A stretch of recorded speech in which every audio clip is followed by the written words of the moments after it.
So picture this. It's around 2500 BCE in the heart of the Indus Valley, and you've got Mohenjo-Daro, a city so advanced it could rival some modern urban designs. We're talking about precisely laid-out grid streets, something that resembles zoning laws, even sophisticated sanitation systems. I mean, drains and sewers more advanced than some places today? Can you believe that? It really is impressive. And it wasn't just functional. It was highly organized. You have this great bath, right? A public bathing facility that suggests not only a focus on hygiene, but also maybe religious or cultural gatherings. It points to a structured society with governance capable of planning and maintaining such projects. Exactly. This wasn't some lucky accident. They knew what they were doing. They even had these standard weights and measures for trade, which tells us they had a regulated economy. And yet, poof. By around 1900 BCE, the city is just abandoned. No clear explanation. No signs of invasion. No evidence of a big plague or famine that would wipe everyone out. Right, and that abruptness is what makes this such a mystery. You'd expect to see some gradual decline, like population thinning out, or evidence of weakened infrastructure over time. But it's like they were just gone. Then there's the kicker, the anomalies. Scattered skeletons lying in positions that make you wonder, did some sudden catastrophe just hit them right where they stood? And the vitrified bricks. Bricks that, for lack of a better word, melted. That level of heat, it just doesn't happen naturally. Fires don't do that. Exactly. For bricks to vitrify like that, you'd need temperatures over 1,500 degrees Celsius. And the distribution of this heat damage is localized, like something focused in specific areas, not a fire spreading uncontrolled. It's like puzzle pieces that don't quite fit together. We've got this incredible city so meticulously designed, suddenly abandoned, skeletons scattered, and physical evidence suggesting some massive, and let's be honest, really weird event. Weird is the right word. It challenges the straightforward narrative we're used to for ancient cities. Because Mohenjo-Daro doesn't just vanish quietly. It leaves us with this baffling archaeological footprint.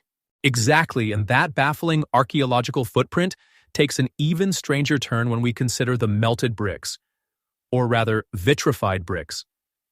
Some researchers have looked at this phenomenon and drawn parallels to modern nuclear fallout sites like Hiroshima and Nagasaki.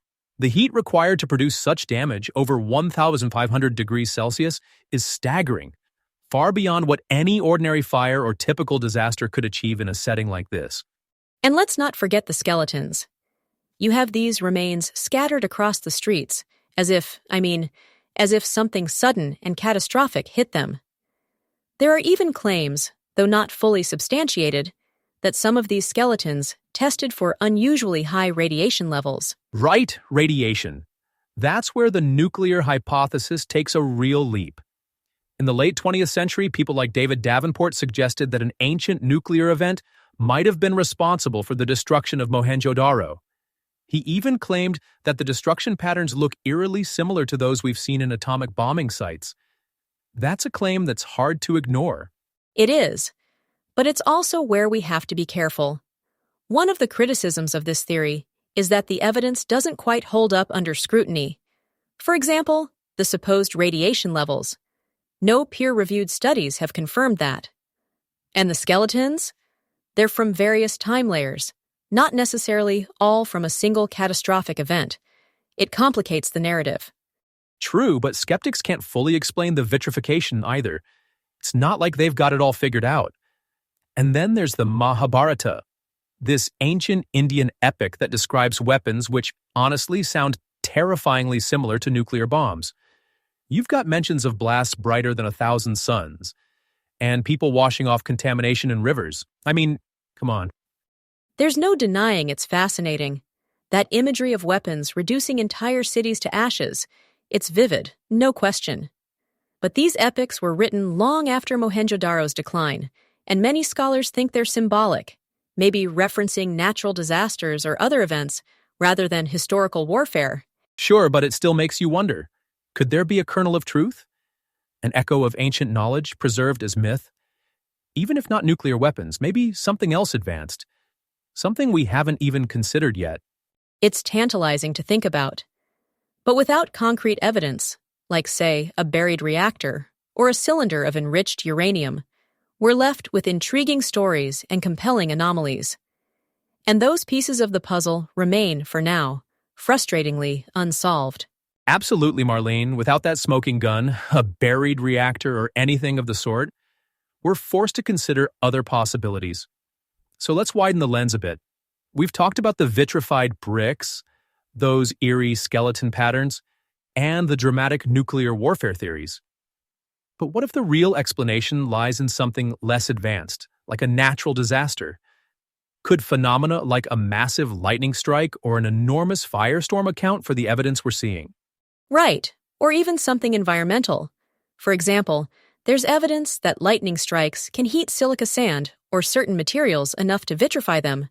It's rare, but it's been observed.